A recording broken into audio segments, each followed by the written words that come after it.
Welcome back to the Datsun build. In this episode, we are chopping out the radiator support, welding a tubular front end. So if you guys don't remember, this radiator support is super mangled. It's got like bends and breaks all throughout it. You can just see someone bashed this back out after an accident with frickin' hammers, and it just looks awful. I mean, you can see it's just terrible. It's bent everywhere. It's never gonna look good. I'm gonna have to I would have had to put so much Bondo on this thing to make it look good. It just looks like crap. And no matter what I do, I feel like it's gonna look like crap. And I don't want a bunch of Bondo on this car. So we're cutting it all out. The car was in an accident, so it's not like it's a good radiator support or anything. Cutting it out, we're gonna cut it out right here, like basically right on that line, both sides. Take the whole front end out, chop the frame rails, somewhere around maybe there. I don't know, I haven't figured it out yet. And then we're gonna weld this in. This is a tubular front end that was bent by Altered Intent. He did an awesome job. This thing looks great. We're gonna weld a bar to the strut tower, and then the hoop down here is gonna connect the frame rails. And then there's one bar hiding under the car, and that's gonna go between these two. So it should be nice and sturdy. It should help stiffen up the front end as well. You know, right now it's this flimsy, broken, destroyed radiator support.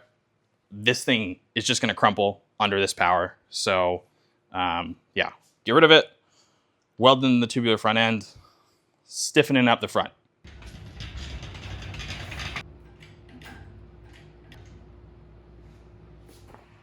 So as you can see, getting the Viper engine out of the engine bay right now is a pain in the butt. You have like these trailing arm pieces that come out right here, and they make it really difficult to get past the valve covers. When I put this new tubular front end, it should give me a few more inches of room here so that I can kind of get past this, and getting the engine in and out of this car should be a lot easier without this.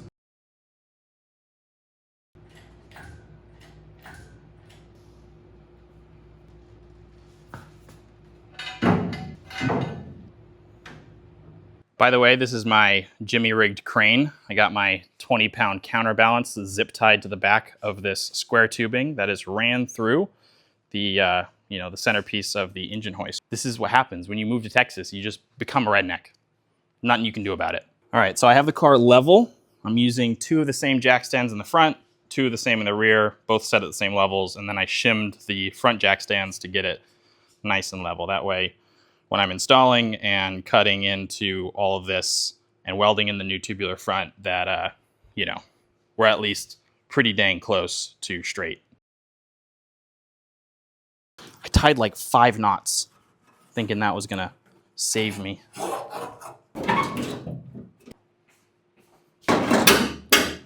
Terrible, terrible. I don't know if you guys noticed, but I have a mic now. It's not a very expensive mic, but it's a mic, and my audio is like way better than it used to be. It's the little things, right? My lines, both sides.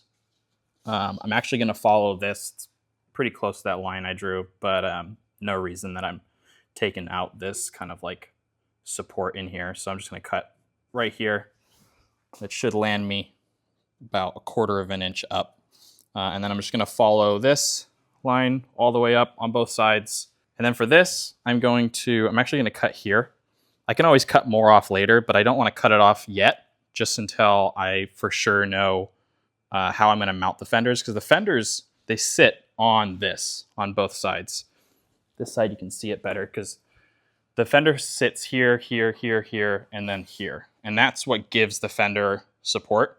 And if I cut back to where I'm gonna cut here, I lose one mounting point, and I lose this. And I can always later on I can always cut more off and then move one of these and make one of these and put it here. But for now, I'm just not gonna cut all the way. I can always cut more later.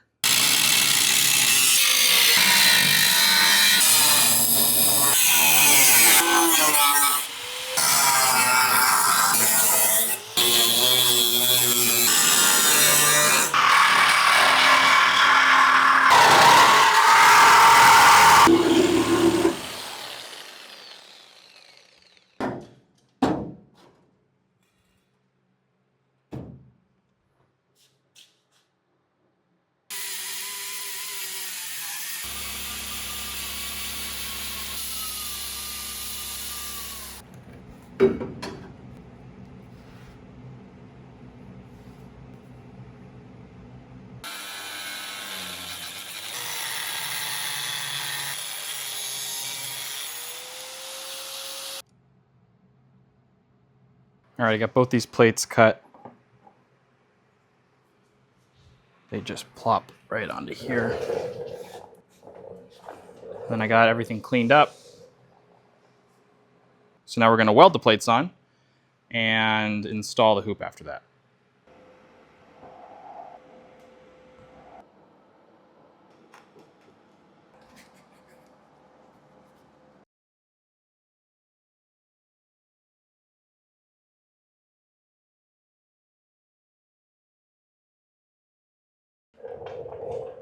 All right, I got everything cleaned up.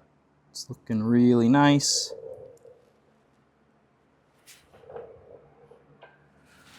Now, one more side to do. Yeah.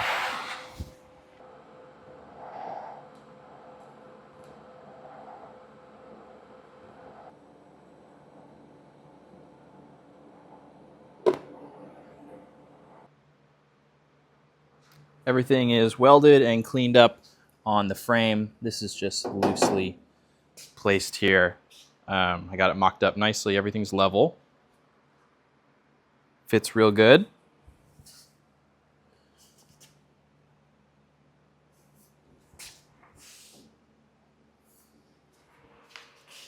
So next step is welding the hoop in, and then after that will be these pieces here.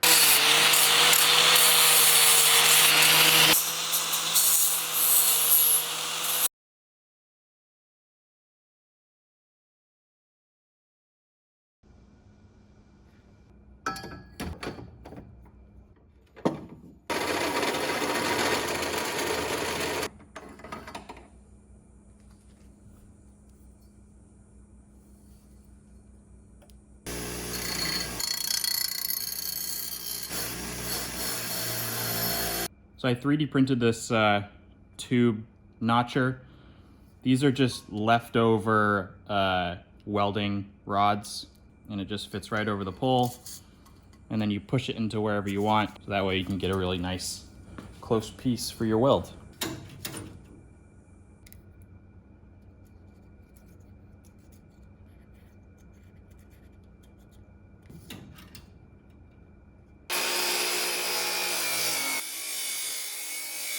We got everything fitting real nice.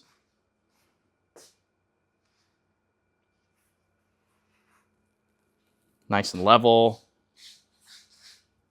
Looks good, looks mean.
Oh, there we go.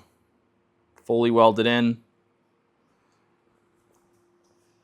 Got some pretty decent looking welds.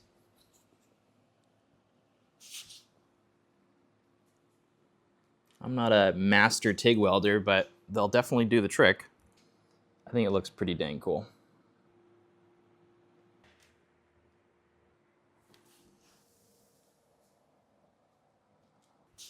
We'll do a little strength test.